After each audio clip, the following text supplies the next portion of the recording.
Chapter 282. This is East Borough. Inside the soon-to-be abandoned medical school building, Audrey suddenly felt adrift as she took a detour to leave the gathering which had just ended. She saw the familiar thick gray fog and the blurry figure situated in the center high above. This is a clue. Accompanying Mr. Fool's solemn voice were scenes that looked like a film reel, a colored one at that. A man who wasn't particularly muscular, but was nearly 2 meters tall in height, was wearing a black priest robe and standing in the shadows. His light yellow hair was slightly curled, and his dark brown eyes were cold with malice. The corners of his mouth drooped slightly, making him look like a ferocious wolf. A clue to the bombing on East Borough's Borough Street and Gavin's drowning. Is this the murderer? Audrey stared blankly for a moment before immediately coming to an understanding. Mr. Fool already has a clue. He's really impressive, no, he's omnipotent. After sighing to herself, she turned to look at Fours.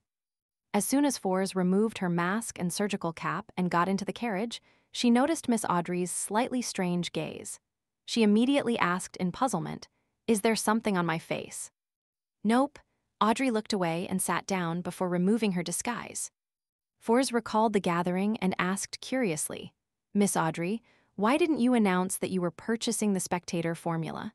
You could have established contact with the psychology alchemists that way."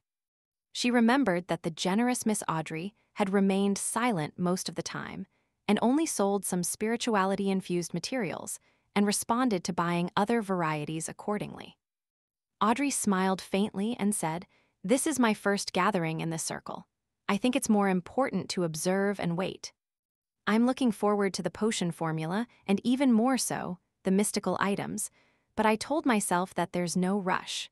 It would be a better strategy to familiarize myself before taking action. This is also a professional habit of the Spectator pathway. Moreover, there were no beyonder ingredients like dark patterned Black Panther spinal fluid or spring of the elves' marrow crystals, which Mr. World wishes to obtain." Audrey silently added. Looking at the girl who wasn't 18 yet, Force suddenly felt that she was more mature than ever before. She suddenly laughed at herself and said, "If I had been like you back then, I wouldn't have wasted such a precious opportunity." Audrey gave a reserved smile as a response before saying, "I'll ask some special friends in the morning if they have any leads on the Borough Street bombing. Wait for the information at the same place with Zio." "All right," Furs nodded without any doubts. Instead of returning to Minsk Street, Klein slept in the one-bedroom apartment in East Borough's Black Palm Street. He was afraid that the suspected murderer in the black priest robe had accomplices who could be searching the streets for him. Although the probability of meeting him wasn't high, and he had disguised himself ahead of time so that it was unlikely he could be recognized, his divination indicated that there was a possibility. To be cautious, Klein made do and decided to spend the night at East Borough. At dawn, he changed into another dark blue worker's uniform, put on a light brown cap, and left the room. He went down the stairs and into the street. At that moment, the white fog with a yellowish tint shrouded the surroundings. There were blurry figures of people passing by, and the cold morning air was soaking into their clothes. Klein lowered his head and hurried along, just like the people around him who had gotten up early for work. While walking, he saw a man in his 40s or 50s ahead of him. He wore a thick jacket and had gray hair around his temples. He was pacing in place and fumbling for a cigarette while shivering. Finally, he took out a box of empty matches in his clothes' inner pocket. Just as he opened the matchbox, his right hand quivered, and the crumpled cigarette fell to the ground and rolled in front of Klein. Klein stopped, picked it up, and handed it to him. Thank you. I can't live without this old friend. There's only a few left." The man thanked him sincerely and accepted the cigarette. His face was pale, and he appeared to not have shaved for quite a while. Exhaustion was expressed without reserve from the corner of his eyes as he lamented, "I haven't slept for another night. I don't know how long I can last. I hope the Lord will bless me so that I can enter the workhouse today."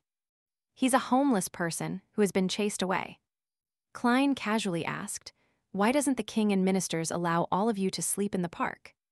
"Who knows, but to sleep in this kind of weather outside, it's very likely that you'll never wake up again. It's still better in the day since you can find a warmer place. Sigh, but this will make us lack the time or strength to look for jobs.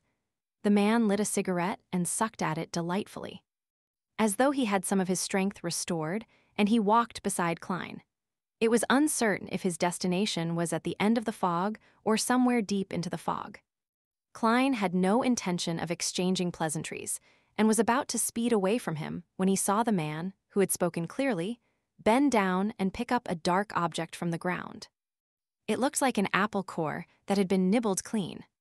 The man swallowed his saliva before stuffing the dirt-covered fruit core into his mouth. He chewed it until it was mashed up before swallowing it down with great familiarity. Nothing was left. Looking at Klein's surprised eyes, he wiped his mouth, shrugged his shoulders, and smiled bitterly. "I haven't eaten in almost 3 days." This sentence struck Klein's heart, causing him to feel indescribably moved. He silently sighed and said with a smile, "Sorry, I didn't introduce myself just now. I'm a reporter, and I'm currently writing about homeless people. Can I interview you? Let's go to the cafe up front." The man froze for a moment before he smiled and said, "No problem, it's much warmer inside than on the streets. If you can stay a little bit longer after the interview and let me sleep inside for half an hour." "No, 15 minutes. That would be even better." Klein turned agape, momentarily at a loss for words.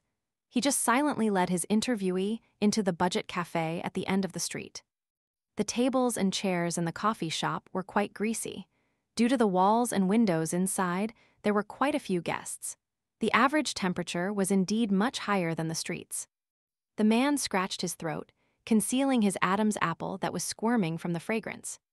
Klein motioned for him to sit down and went to order 2 large cups of tea, a plate of lamb stewed with young peas, 2 loaves of bread, 2 pieces of toast, a serving of low-quality butter, and a serving of artificial cream for a total of 17.5 pence.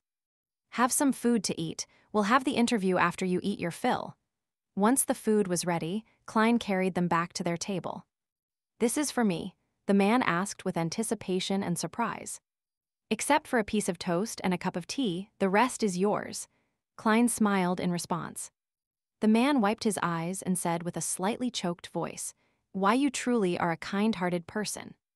"After starving for so long, make sure not to eat too quickly," Klein warned.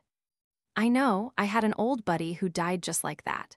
The middle-aged man worked hard at eating at a slower pace, occasionally lifting his cup of tea and gulping it down. Klein easily finished the toast and watched quietly, waiting for the man to finish his meal. "Phew, I haven't eaten until I was this full in 3 months, no, half a year. In the workhouse, the food they give is just enough." After a while, the man put down his spoon, leaving empty plates in front of him. Pretending to be a journalist, Klein asked casually, "How did you become a tramp?" "It was bad luck. I was originally a worker leading quite a good life. I had a wife, 2 cute children, a boy and a girl, but a few years ago, an infectious disease took them away, and I also stayed in the hospital for a long period of time, losing my job, my wealth, and my family in the process. From then on, I often couldn't find a job, and I didn't have any money to rent a house or buy food. All I could do was wander on the different streets and in certain parks. This made me very weak, making it harder for me to find a job." The man spoke with a hint of nostalgia and sadness in his numbness. He took a sip of his tea, sighed, and spoke again. "I can only wait for an opportunity to enter the workhouse, but as you know, every workhouse only takes in a limited number of people. With good luck, and if I queue up in time, I can spend a few days in peace, recover my strength a little, and then find a temporary job. Yay, temporary. Soon, I'll be jobless again and the previous process will be repeated. I have no idea how much longer I can last like that. I should have been a good worker." Klein thought for a moment and asked, "How many cigarettes do you have left?" "Not many left." The middle-aged man smiled bitterly. "This is the last of my assets, the only thing I have left after I was chased out by the landlord. Hech, one can't bring them into the workhouses, but I'll secretly hide them in the seams of my clothes. I'll only take one out to smoke during my worst hardships so that I can have some hope. I don't know how long I can last, but let me tell you, I was a good worker back then." Klein wasn't a professional journalist and was momentarily at a loss on what to ask. He turned his head to look out the window, and saw faces with obvious hunger plastered across them. Some of them were relatively sober, and they belonged to the residents of East Borough. Some of them wore looks of numbness and exhaustion, nothing like that of humans. They were tramps. There is no obvious gap between the two. The former can easily become the latter. For example, the gentleman in front of me. When Klein looked back, he discovered that the man had fallen asleep, his body curled up on a chair. After a few minutes of silence, Klein went to pat the man awake and gave him a handful of copper pennies. "This is the payment for the interview." Okay, thank you. The man didn't realize what was happening, and when Klein reached the door, he raised his voice and said, "I'll go to a budget motel and get a bath, get a good night's sleep, and then get a job." At noon, Klein attended a party at the Sammers. There were 10 guests. There was apple juice with steak, roast chicken, fried fish, sausage, cream soup, lots of delicacies, 2 bottles of champagne, and a bottle of red wine. On his way back from the bathroom, he met Mrs. Stellan Sammer. He thanked her sincerely. "It was a sumptuous lunch, truly delightful. Thank you for your hospitality." It cost a total of £4.08 solely. The most expensive were the 3 bottles of wine, but they were all part of Luke's collection. He has a liquor cabinet. The pretty Mrs. Stellan smiled in response. Without waiting for Klein to speak, she said, "You earned £10 from Mary's matter alone, and if you can keep up the good fortune, you'll soon be able to have a banquet like this. For people of our class, you have to invite friends once a month and also be invited by friends." Klein, who was already used to her mannerisms, obliged politely. "Well, I'll have to wait till my income settles at £400 a year before I can be like you." Stellan immediately raised her chin slightly and tried hard to make her smile faint. £430, it must be £430. Dock area, East Balham Dock, Workers' Alliance Tavern. Zia wore boots that gave her height a huge boost and stuck on a thick beard, making herself look like a short man. She tried to recall the portrait from Miss Audrey, trying to engrave in her mind the image of the man who might have been the murderer. If Gavin had been killed by him, the murderer probably frequents this tavern. Zia ordered a glass of rye beer and a lunch set before huddling in a corner and eating slowly. From time to time, she would look around furtively in search of her target. After a while, the tavern's door was pushed open again, and Zia reflexively looked over. With just one look, her pupils shrank so thin that they resembled needles as she nearly became petrified. The patron who entered was nearly 2 meters tall.